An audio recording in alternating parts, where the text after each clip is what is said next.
NRC লাগু হলে voter তালিকা থেকে নাম বাদ যাবে, সেক্ষেত্রে বিদেশি হিসেবে গণ্য হতে হবে, ফলে দেশ ছাড়ার মতন পরিস্থিতি তৈরি হতে পারে। এইরকম এক আশঙ্কা থেকে চরম পদক্ষেপ বেছে নিলেন এক নাগরিক। প্রদীপ কর নামে 57 বছর বয়সী ওই ব্যক্তির বাড়ি পশ্চিমবঙ্গের উত্তর 24 পরগনা জেলার পানিহাটি মহাজাতিনগর এলাকায়। মঙ্গলবার সকালের দিকে ঘর থেকে তার দেহ উদ্ধার হয়। এরপর বিষয়টা জানাজানি হয়। বিষয়টা সামনে আসার পরই এলাকায় চাঞ্চল্য ছড়িয়েছে। পাশাপাশি শুরু হয়েছে রাজনৈতিক চাপানোতর। জানা গিয়েছে প্রদীপ কর তার ছোট ভাই এবং ছোট ভাইয়ের স্ত্রীর সঙ্গে একই বাড়িতে থাকতেন।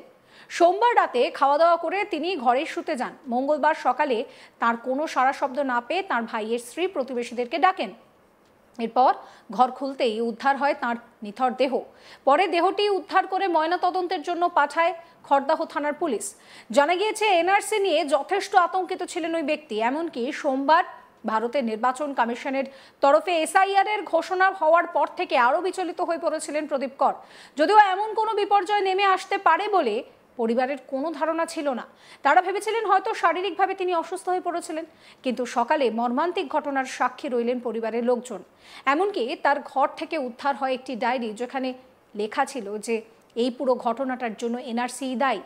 বিষয়টি নিশ্চিত হতেই এদিন নিজের এক্স হ্যান্ডেলে এই ঘটনার উল্লেখ করে শোক প্রকাশ করেছেন বাংলার মুখ্যমন্ত্রী মমতা ব্যানার্জি। তিনি লেখেন, 57 বছরের প্রদীপ কর এনআরসির আতঙ্কে এত বড় পদক্ষেপ নিলেন। তিনি একটি চিরকুট রেখে গিয়েছেন, সেখানে লেখা রয়েছে এই পুরো ঘটনার জন্য এনআরসি দায়ী।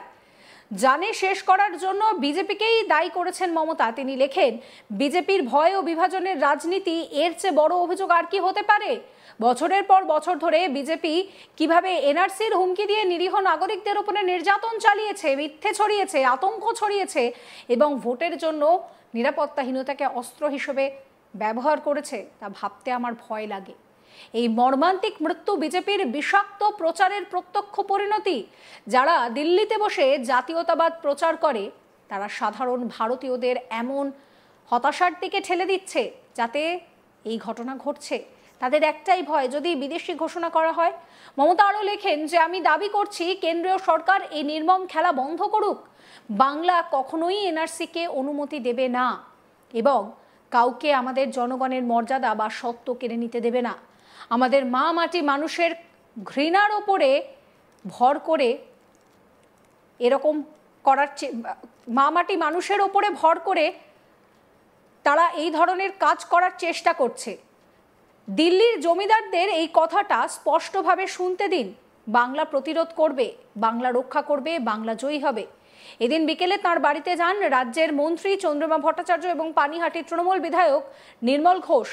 তারা পরিবারের সদস্যদের সঙ্গে কথা বলেন, সমস্ত রকমের সহযোগিতার আশ্বাস দেন। মন্ত্রীর দাবি, মৃত ব্যক্তি অবিবাহিত এবং পশ্চিমবঙ্গের বাসিন্দা। তার পরিবারের সঙ্গে কথা বলতে গিয়ে জানতে পেরেছি তিনি এনআরসি নিয়ে আতঙ্কিত ছিলেন। উপরন্তু এসআইআর চালু হওয়ায় তিনি ভেঙে পড়েছিলেন। বিকেলে তাঁর বাড়িতে যান Barrackpore police commissioner Muralidhar Sharma. Police কর্তা জানান, পরিবারের সদস্যদের সঙ্গে কথা বলে প্রাথমিকভাবে আমরা যেটা জানতে পেরেছি তা হলো এনআরসি নিয়ে সর্বত্র যে কথাবার্তা চলছে তা নিয়ে প্রদীপ কর মানসিকভাবে চিন্তিত ছিলেন, বিপর্যস্ত ছিলেন। তাছাড়া সোমবার পশ্চিমবঙ্গের সমস্ত জায়গায় এই এসআইআর ঘোষণার পর উনি অস্থির হয়ে পড়েন। তারপর তিনি এই সিদ্ধান্ত নিয়েছেন, তার দেহ উদ্ধার করে পোস্টমর্টমের জন্য পাঠানো হয়েছে। পুলিশ কর্মকর্তা আরও জানান, আমাদের কাছে যা তথ্য আছে তা অনুযায়ী প্রদীপ কর ভারতে জন্মগ্রহণ করেছেন। তার বাবা হয়তো বাংলাদেশে জন্মগ্রহণ করে থাকতে পারেন। গোটা ঘটনার সত্যতা নিয়ে আমরা তদন্ত শুরু করছি। কি বলছেন মুরলীধর শর্মা, আসুন শোনাই। আমরা আজকে সকালে একটা খবর পাই কি একজন ভদ্রলোক, ওনার নাম প্রদীপ কর, ওনার বয়স 57 ইয়ার ওল্ড। উনি এখানে এই ফ্ল্যাটে থাকেন। আজকে উনি ওনার বডি যে আছে ইং অবস্থায় পাওয়া গেছে। তারপরে আমাদের পুলিশ স্টেশন এখানে আসে এবং বডিটাকে উদ্ধার করে, এবং বডির পাশে একটা রেজিস্টারে, একটা খাতায় ওনার নোট লেখা ছিল। আমরা পরিবারের সাথে কথা বলেছি, বাকি ওনার যে পরিচিত যাদের সাথে উনি মিশতেন ওনার সাথে কথা বলেছি। যেটা প্রিলিমিনারি, যেটা এখন পর্যন্ত আমরা জানতে পেরেছি সেটা হচ্ছে উনি এই যে এনআরসি নিয়ে বিভিন্ন ধরনের কথাবার্তা চলছে, ওটা নিয়ে ওনার মধ্যে একটা ডিপ্রেশন ছিল, ওটা নিয়ে উনি প্রচণ্ড চিন্তিত ছিলেন। এবং পরিবারের লোকের যে বক্তব্যের মধ্যে উঠে আসছে, কালকে যখন এসআইআর এর অ্যানাউন্সমেন্ট হয়েছে তারপর থেকে ওনার শরীর যে আছে ওনারা বোধ করছিলেন কি উনি খুবই মানে রেস্টলেস রয়েছেন। কিন্তু মানে ওনারা এতটা ভাবতে পারেননি কি ওনার মনের ভিতর কি চলছে, এবং ফ্যামিলি ফিল করেছে কি হয়তো ওনার কোনো শারীরিক অসুখ আছে, তার জন্য উনি এরকম করছেন। যাই হোক, রাত্রিবেলা উনি খাবার খেয়েছেন, কিন্তু সকালে ওনার যে ঘর ছিল উনি যখন ঘর থেকে বেরোননি, তারপরে ওনার যে ভাইয়ের স্ত্রী আছেন উনি ওনাকে ডাকেন, অনেকবার করে ডাকেন। যখন উনি কোনো সাড়া না দেন তখন উনি আরও আশেপাশের লোকগুলোকে ডাকেন, তারপরে ওনারা। মৃতের আত্মীয় কি বলছেন শোনাবো আপনাদের। আমাদের সাথে আজকে 15 বছর ধরে কিছুই নেই, কি দেখবো? উনি নিজের থেকে যেটা লিখেছে সেটাই লিখেছে। ওই এনআরসির জন্যই উনি, মানে এটা নিয়ে ওনার মাথাটা প্রবলেম হয়ে গেছে, স্পষ্ট কথা। বাংলাদেশ থেকে এসছে সে আজকের কথা, সেটা কোনো মানে উনি এখানে রয়েছে বিগত 50 বছর রয়েছে। এই ঘটনাকে কেন্দ্র করে কটাক্ষ করেছেন অভিষেক ব্যানার্জি। তিনি বলছেন যে বিজেপি এইভাবে ভোট ব্যাংকের রাজনীতি করছে। কি বলছেন অভিষেক শোনাবো আপনাদের। একজন ভদ্রলোক মারা গেছে খড়দাতে, তার নাম প্রদীপ কর। জিজ্ঞেস করুন তো কটা বিজেপির নেতা খোঁজ নিয়েছে?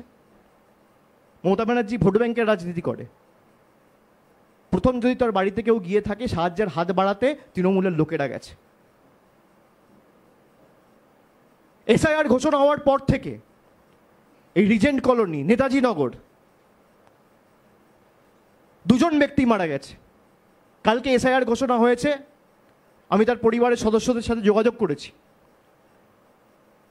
আমি জানতে পেরেছি যে কালকে এসআইআর হওয়ার পর, ঘোষণা হওয়ার পর ভদ্রলোক এতটাই ভীত সন্ত্রস্ত হয়ে গেছে যে কোনোদিন নিজের শোয়ার ঘরে গিয়ে তিনি ছিটকানি আটকে বা দরজা বন্ধ করে কোনোদিন ঘরে শোয় না।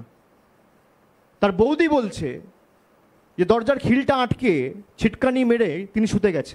আজকে তার মৃতদেহ উদ্ধার করছে এবং তার সাথে তার সুইসাইড নোট, সেই সুইসাইড নোটে প্রয়াত প্রদীপ কর, যার 57 বছর বয়স,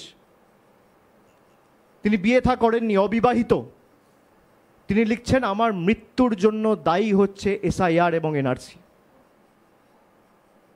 সমস্ত খবরের আপডেটের জন্য আপনাদের নজর থাকুক আজ তাক বাংলায়। চ্যানেলটিকে সাবস্ক্রাইব করবেন, নোটিফিকেশন পেতে বেল আইকনে ক্লিক করবেন, ফলো করতে ভুলবেন না আজ তাক বাংলার হোয়াটসঅ্যাপ চ্যানেল।